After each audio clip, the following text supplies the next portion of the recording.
Hi guys, it's Becky. I'm ready to do my stream. Going pin up today. As usual, I will be waiting 5 minutes so everyone can collect. I hope everyone's doing amazing today on the last day of January in 2018. I hope your 2018 is going amazing. Say hi when you get in. All right, some people are starting to come up. Please let me know that you're here. Give me a shout out. Let me know where you're coming from so we know where all of our progressives are at. Hello, hello, hello. Good afternoon. Hello, I have my reading glasses on. Good afternoon. Good afternoon. Good afternoon. Hello. I'm going to wait 5 minutes for my lovelies to show up. Hello. Hi, Stevie. Hi, Haiti. Hi, Mindy. Hi. My light is really bright. Oh, my freaking God. Hold on. Turn it down. Holy crap. Holy crap. Holy crap. Okay. I think I got it. Oh, Jack, your battery's going to die. Get a charger. Where's your charger at? You need to be better prepared for me. Fucking no. Oh, Colorado, California, Florida. All right. I'm in Virginia, if anybody does not know. All right. And no, I have not had coffee. I'm actually really tired. So all of this is manufactured from me being a happy person and me having a cherub-like demeanor. Hi, Carol. Hi, Ivy. Guys, if you're here and you're ready to deal with my vent and rant and my bonus, because I told you guys that I have a bonus in this video. I think I told you guys. I know I told my personal people. I hope I did. But anyway, there's a bonus in this video. So stay tuned. If you're watching right now, please hop on. Let me know where you're at and stay tuned because I have bonus content, okay? So let's see. Hi, Ivy, Massachusetts. I have family in Massachusetts. Nicholas, hello. Good to see you guys. I hope you guys are having a good 2018, this last day of January. I can't wait for winter to be over. I really can't. There was snow 2 days ago. I'm like, you know how horrified I was? There was, when they had the big snow thing right after Christmas, the school, my kid's school closed out for like a week. You know how horrified I was when I saw snow come again when my kid was getting ready to get on the bus? Oh, yes, and they're supposed to be the super blue blood, I don't know, some kind of moon. All right, guys, go ahead and keep commenting, but it's 5 minutes in, so I'm going to go ahead and start, and keep commenting. I will answer after the feed, but stay tuned because I have bonus content, okay? So let's get started on the original subject of the video. Through the content, bonus content aside. Okay, so the subject today is food deserts. The things I'm going to be going over are what a food desert is, how they're made, and why they're still here, because, you know, we're in the land of the free, home of the Whopper. Why the hell do we still have food deserts?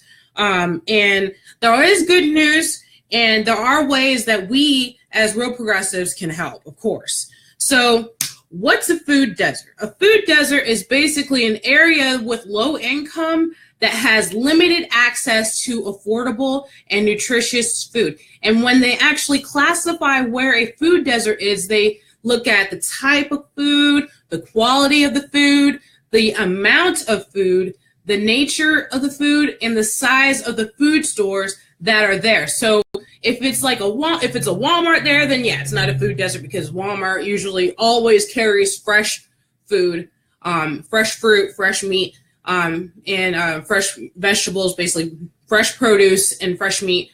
But if it's like a corner store or a convenience store, and that's like basically the only food available for at least like 20 miles or so, or however that they choose to classify it, then they would classify that as a food desert because usually corner stores or convenience stores, they have the lowest quality food available. And like I just said, they're basically with a lack of supermarkets. And surprisingly, in just 8 years ago, 18 million Americans lived in a food desert. And so when we're thinking about more recent years, 2016, 12.3% were basically lacking in food security. So when you have low food security, you're basically classified as being in a food desert. And about almost 5% of that 12% had very low food security. And I'll go through my notes. Okay, so when we're talking about people in food deserts, families with children are often the most impacted because, of course, you have to spend more money on food when you have little kids. And about 8% of those households with children had food insecurity. And you think, these are low percentages, but you have to think of the whole picture of how many people are in our country. That's about 3.1 million households with children that have low food security. And the crazy thing is that 41 million people struggle with hunger, including 13 million children. And about 5.4 million seniors just a couple years ago struggled to be able to get food on the table. And that's insane. We have food waste out the yin-yang. We have people that literally make internet content, in the the cheapskate show, going through trash and getting food. And it's like edible food. They had just thrown it out. Like it was one, dude had a whole, a few meals, like a sandwich, had pizza, all this stuff. And it was right there and it was ready to eat. It wasn't disgusting or anything. And it was just there. Why would you throw that out? It doesn't make any sense, but that's what happens every day. And the crazy thing is that I found crazy because I guess I'm still kind of with food stamps and everything, but not really. I'm phasing out of it basically. But 59% of food insecure households participated in food assistance programs like food stamps, WIC, the school lunch, the free lunch programs. That tells me that there's definitely a problem. And when you think of poverty situations, you're thinking low income, you're thinking that these are rural areas or urban areas. And both of them are major, areas with food deserts. But the difference between a rural one and an urban one is because the urban areas often have everything all clustered together. If you are, been in the big city, you know that. But I'm in an area that's basically on the cusp of being a food desert. But basically everything is you have to drive 20 miles to get anywhere. So that's the same thing. It's very large distances to be able to get to the nearest supermarket. And if you have low income, you may not have transportation to be able to get to the store, especially if you are elderly. You can't drive because you may be sick or, your eyes go, your ears go. You can't really get to the store on your own. So yeah, about 2.4 million individuals have low access to a large supermarket. And rural resident, another thing that I found really interesting was the difference in opinion between the rural people with low food security and the people in urban areas with low food security. Rural residents actually had higher opinions of their own personal health than people in urban areas. I don't know if that's because of the environmental impact that urban areas often have as well as the food scarcity, but it's something to take into consideration. And sorry for the beep. That was my daughter's stopwatch that somehow just keeps beeping for some reason because it's broken. So when we're thinking about food desert, like I said at the beginning, it often is because of low income. And the median household in, the middle household in 2016 was about $60,000. And the poverty rate was about 10%, about 8 million families.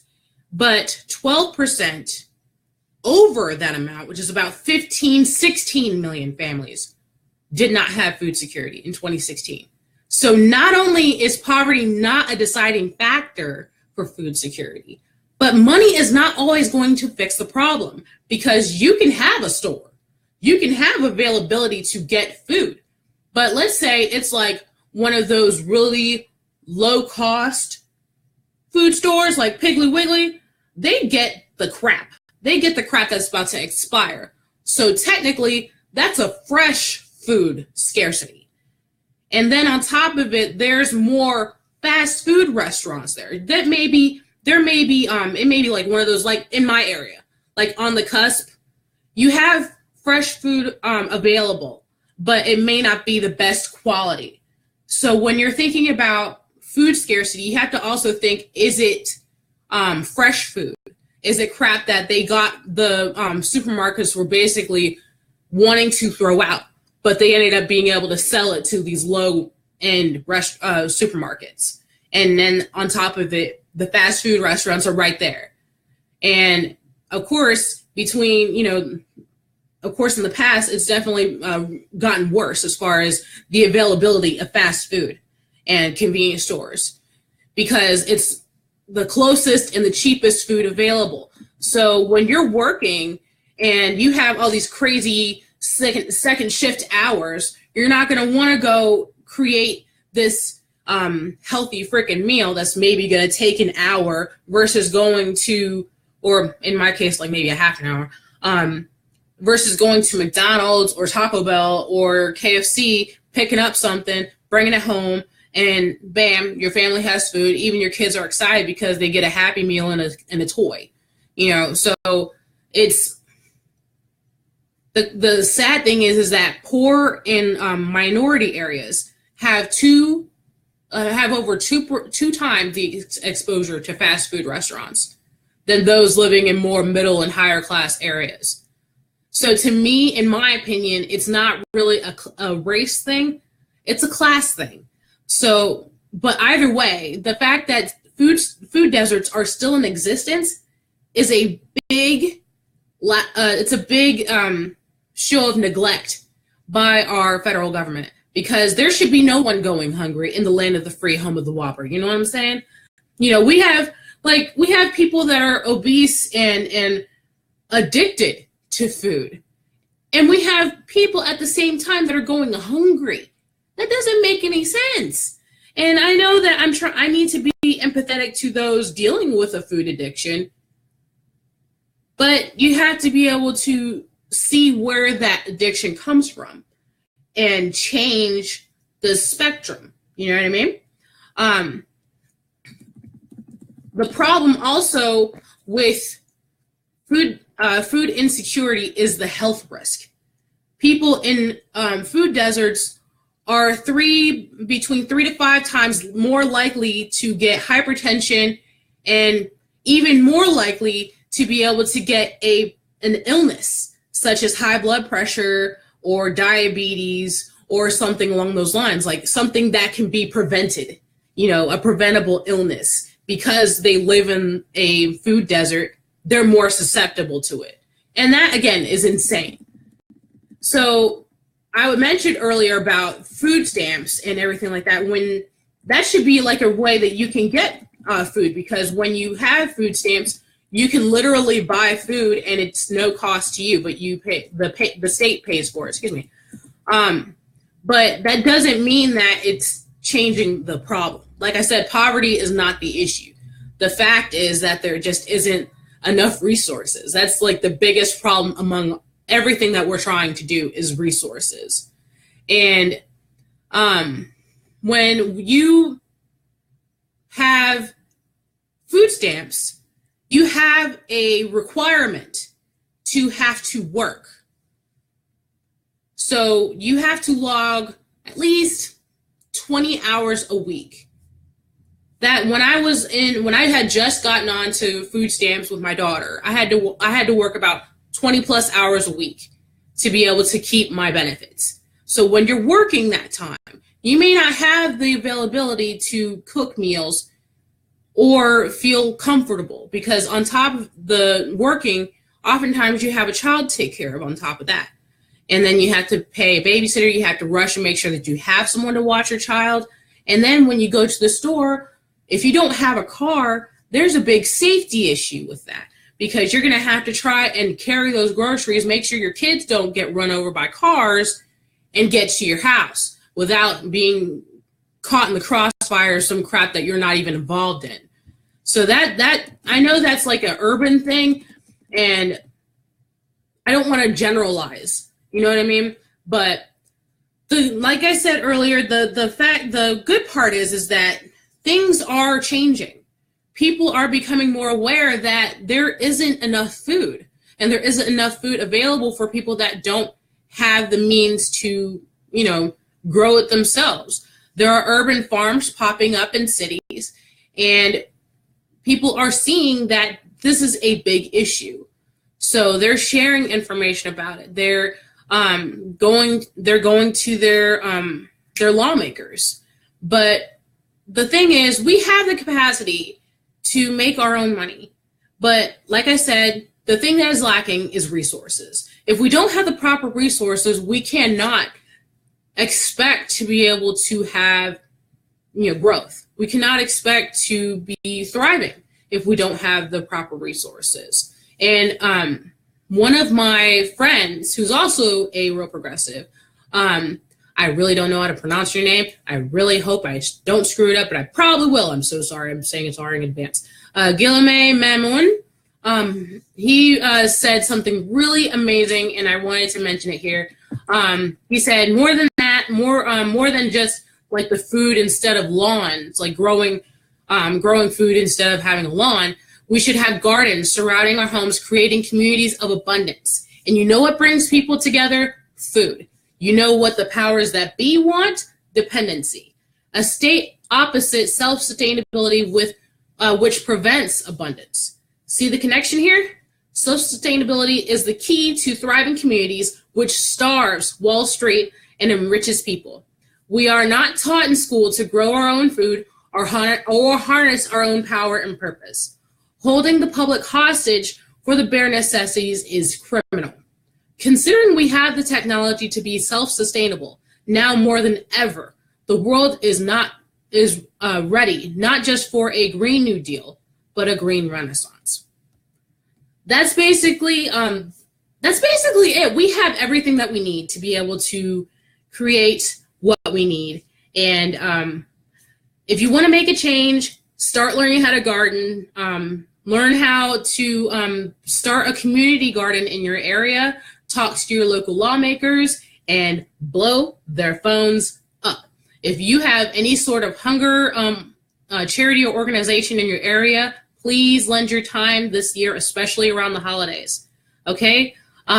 Anyway, that's it as far as the food desert part. But now here comes the bonus content. So if you're still here, I love and appreciate you guys. Real quick before I get to it, actually, I'll go ahead and go through the comments. Shoot, why not? See if I can. I don't know. Let's see. Okay. Answer a question. I'm going to start from the top. Hi, Marvin. Let's see. Hi, Jonathan. Hi, Jesse. Hi, Richard. Hi, other Jonathan. Yeah, it is pathetic when people want to work but can't afford to eat. They want the jobs, but they can't.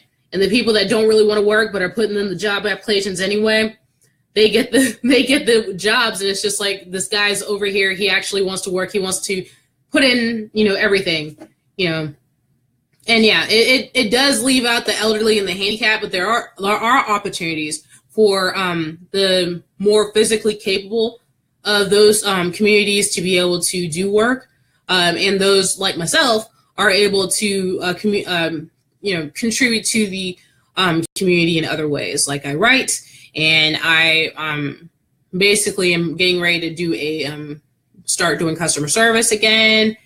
So there's ways that you can contribute, and if you can't work, you can contribute your time, your smiles. If you're stuck in a hospital, you can, travel around to different wards. Like one guy, he goes to a nursery ward and contributes his hugs and kisses to kids that are to little babies that are premature. There's always ways that you can help. And yeah, there should be things that are set up, and of course another universal guarantee of being able to eat and all these things. But when you think about it, when they're going to do that, they're going to strip everything down to the bare nutrition. So basically, it's going to be food in a tube. That's what I think. That's personally my opinion. So, let's see. Yeah, any fresh, unprocessed. Yeah, exactly. It's going to be better than fast food. Thank you, Allison.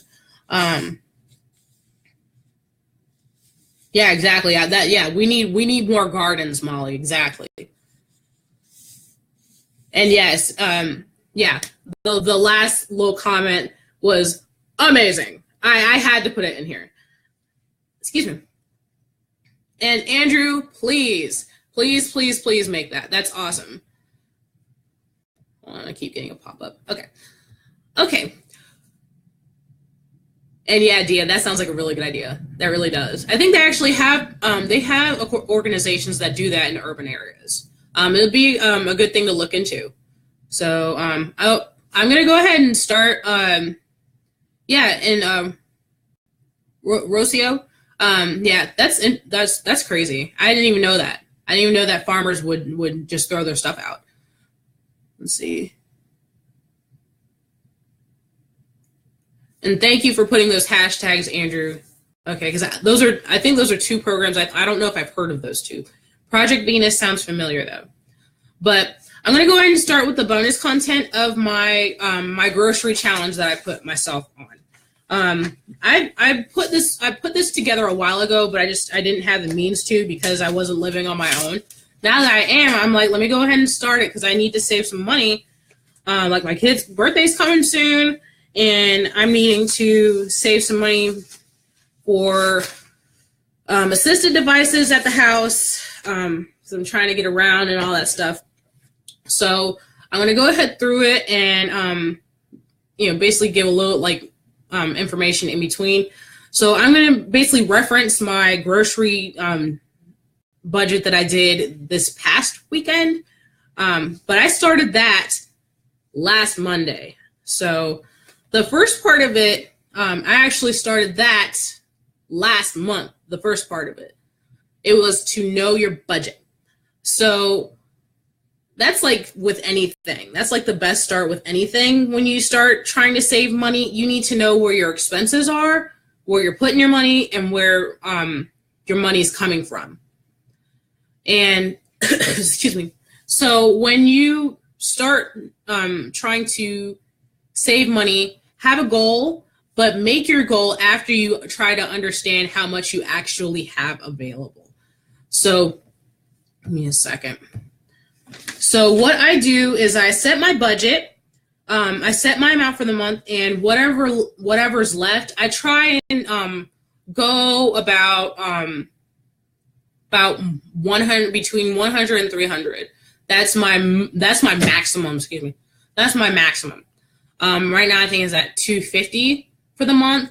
But again, check your amounts of what you buy for groceries, and it's gonna surprise you. Like, it surprised me. Like, last month, it was crazy. And set how often you will shop. So I shop every week because I'm home and I cook every day. I cook something every day, like a staple that I can use for other meals, or I cook my lunches, I cook breakfast for everybody, and dinner. I don't cook every night. I sometimes just have us heat leftovers, but I do that. I'm at home, so I'm like, whatever, I'll go ahead and do that. But that may not be for you. If you prefer to do a bulk cook, just do one shop a month. People say it saves money. That's up to you. If you're busy and you just want to be able to get a meal that you put in the freezer out and put it in the oven or put it in the microwave and be done, because you just got off of work, you're tired and whatever, that's up to you. But don't expect to know that coming out the gate as soon as you start this, because this whole thing is a trial and error thing. Trust and believe. So you have to be able to leave a margin of error. You know what I mean? So the best thing I think to start off would probably be to do it bi-weekly and then go from there. And then whatever budget that you allocated for the month, if you're doing monthly, keep it the same. If you're doing bi-weekly slash that monthly amount in half, if you're doing weekly, do 4 weeks. So divide it by 4. Okay, so the first part of it is to do a pre-plan, like an info dump. So what is good or bad for me? And I made that because I have a chronic disease, an autoimmune disease at that. So I need to be careful of what I put in my body, or else it's gonna make me worse. So, and also, what will I cook? What's in season? You have to be able to know all of that. Find out all that information. Where will I shop? Where will meals be eaten? Like, will a microwave be available? And why is this important to you? That is a big thing to do. You have to understand why what you're doing is important.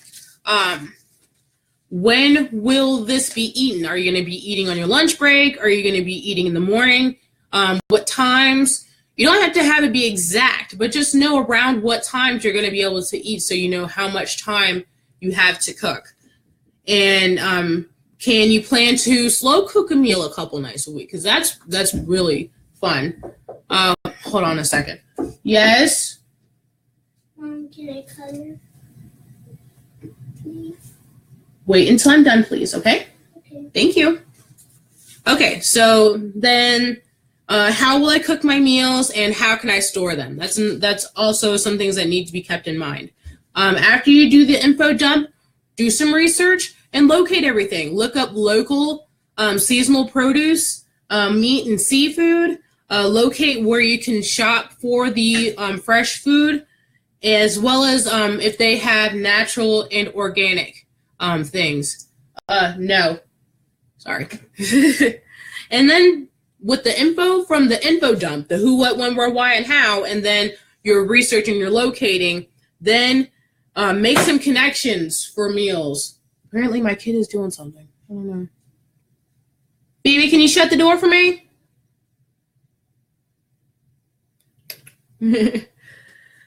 Kids. All right. Okay, that's your pre-plan. Is you using the info from your who, what, when, where, why, and how, and then your research and locating. You make your pre-plan. You say, well, this is in season, and I like this, so maybe I can do that. Maybe I can do that. I'm feeling this week, or my kid is having, this week. I'll do that. Just do some brainstorming and pre-plan. So based on your pre-plan, the next thing you do is do a home shop. Shop in your house. First thing you do is go through your refrigerator, freezer, pantry, cupboards. Make sure you know what you have so you don't get doubles. And then based on what you have, you can also tell what you're out of. And you can make a shopping list also based out of what you have. And what I like to do is also, when I get that shopping list, I do a pre-plan. I go to my pre-plan and I'm like, okay, I need to get eggs, but I'm going to have a whole lot of eggs that I'm not using. What can I use? What can I make those eggs? Something like that. And also go through your, if you have a preferred store, like my favorite grocery store is Kroger. When I lived with my parents, I used to go through the circulars all the time. So go through your circular and see what meals you can make. Go page by page. And it seems silly and it seems really time consuming, but think of it as you're creating your own recipes. So remember what food you like. And like the first thing I saw in mine this past week was strawberries. And my family loved the last time I made angel food cake from scratch.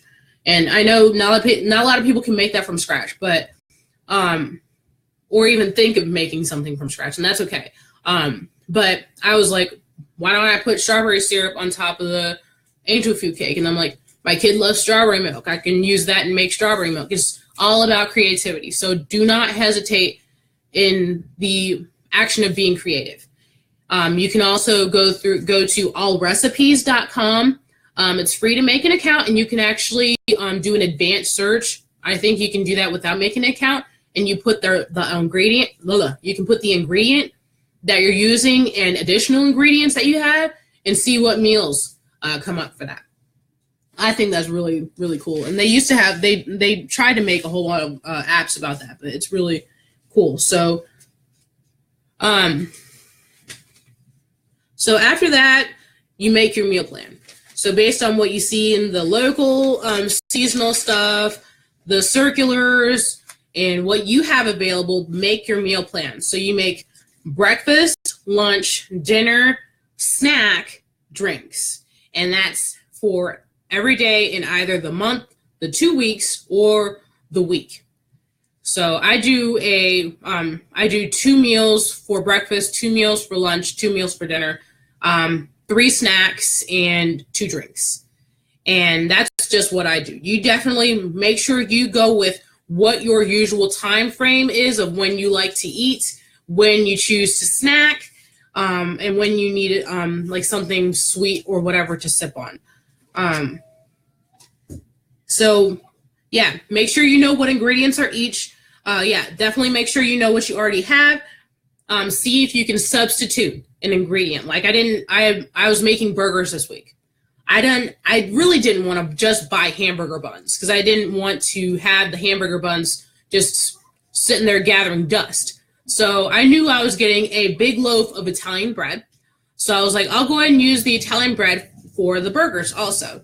But here's another thing. Make sure that you can make a plan B. I actually had that incident last night when I made the burgers. The Italian bread that I had got moldy. I was so pissed. I was so mad. You can ask my boyfriend. He was like, calm down. It's okay. Like, no, it's broken. It's not. No.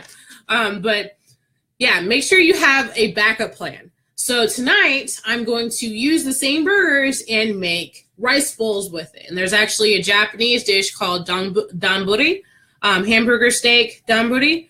And it's with hamburger, and they make a ketchup, soy sauce kind of sticky sauce, and put it over it with like some onions, and it's really good. And so it's like a little rice bowl with the hamburger, and you can put vegetables on it, however you like.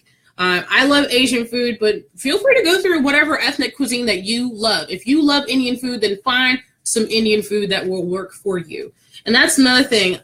Figure out what you like to eat. Figure out what you can make, what your usual staple meal is. And if you don't know how to cook, learn how to cook. It's really easy. There are videos on YouTube that basically teach you how to boil water, so it's okay. If you don't have the availability to cook, there's always a way. You can always find a way. Like for me, I don't have the ingredients available all the time because, like I said, it's kind of lower and in this area. But I occasionally go to my mom's area, and she lives in kind of like a metro area. So when I go to drop my kid off for her weekend with grandma, I usually go shopping for groceries at that time. It's like every other week, though, that I do that. I just shop in town when I don't take her there. No point in wasting gas. But with Kroger, Farm Fresh, and Walmart, they all now have online ordering capabilities. I think there are a couple more, and there may be more regional stuff that I don't know about. So check your local store that you like to shop in and see if they have online shopping capability, because that's a good way to find things, basically price out everything.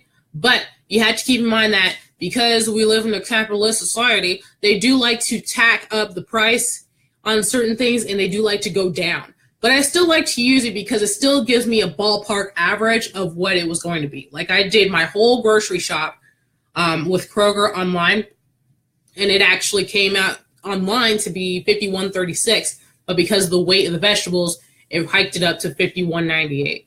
So really, I don't, in my opinion, but just check for yourself. I'm not being, secure in that, but when I'm doing it, I don't see a real difference. But that's on y'all. If you don't want to make an online order, then just go to the site and just price it out. If you don't have to make an online order, and have them, pick it up for you, because it is an extra charge for them doing it. It's like $5 to have them shop for you. But yeah, if you don't want to, just price it out, print it out, or send it to your email, and then you have your shopping list, and it's in nice, well-printed ink, because I tell you right now, my writing is not the best, but it's there, it's in printed ink, and you could really go through it pretty easily, at least in my opinion. Now, as far as organic versus non-organic, you really have to do your research, because some stuff, even though it may have the pesticide does not infiltrate the fruit or vegetable. So look up the Dirty Dozen, and you'll actually see which ones are more, MS is messing with me today, sorry. Basically, they have a lot more, and basically avoid getting those regular if you can. And of course, the clean, I think it's like Clean 13, they are okay. But overall, even if you have to go with the Dirty Dozen, it's okay, because fresh, unprocessed food, like I just said earlier, that's so much better than getting something processed, something fast food, because you don't know what's in it. And this is like one of the biggest reasons why I wanted to do this, is because I've been eating a whole lot of processed foods, and it's been messing with me. So, and I know that the main reason why I did was because we're still, coping with the transition right now, and I'm just like busy. So I was just like, it's going to be easier like that. So, but easier isn't always better. What comes in your life easy will leave easy. So another thing that you probably should figure out is what eating style you're going to want to do. If you have a goal in mind, like you want to eat less fat, eat less sodium, less sugar, drink more water, you have to know that going in, because then you can work your meal plan around that.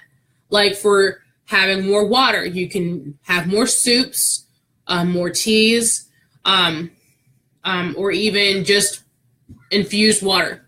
There you go. Or just more, or, include on your meal plan that you need to buy a water bottle. That's one thing that, luckily I didn't have to do, because my boyfriend was awesome enough to get me one for Christmas. It even pops. I like it. It's funny. So the cooking part is kind of, I know. Some people can't cook at all. Some people are like, I don't want to cook. That's not my thing. I don't want to do that. That's fine. But if you're trying to get on a more like ability to have more natural foods, more whole foods, you have to learn how to cook. Or at least it's going to be cheaper to learn how to cook. Because if you're going to keep buying out your meals, you still don't know what's in it. And because you don't prepare it, and you're basically paying buku money when you could just make it for free. But that's my opinion. Prep in advance. That's a like when you know when you're gonna cook. Like usually I cook the next day after I shop. So I'll prep it and I'll cook it the next day. Like I'll cook one meal, in each of the categories. And that's the day after I shop, because everybody's at work, at school, I got time. And I actually schedule that in for myself. So schedule time that you can cook, and you can include the kids, you can include the partner, whatever. If you don't have that, put on a show. Make it an event. Don't make it into a chore, especially if you think it's like a chore. Kind of make it fun, you know what I mean? So put on one of your favorite shows. Like for me, I like to put on like a funny YouTube show, or I'll put on a K-drama, like a Korean drama, that I can laugh at. They're always funny and extra. Prepare for the trial and error process. I could not stress this enough. I had a oh my god moment yesterday. Like my plan went to crap. But you can't do that. And luckily, I have a really good support system with my partner and my mom. But not everybody has that. So make sure that you prepare in advance for any plan Bs that you may need to have, especially if it's a new recipe or if it's like one of those you always forget something recipes. Like for me, it was bread, like the hamburger buns. You always forget the buns. That's why they always group them together in the stores. So they always forget, you always forget what goes, the pairing, so make sure you have a secondary. Like I said, the rice, sandwich bread can be utilized. It's okay. So make sure you know that in advance. And if you don't have it, make sure that you add it to your meal plan or your grocery list.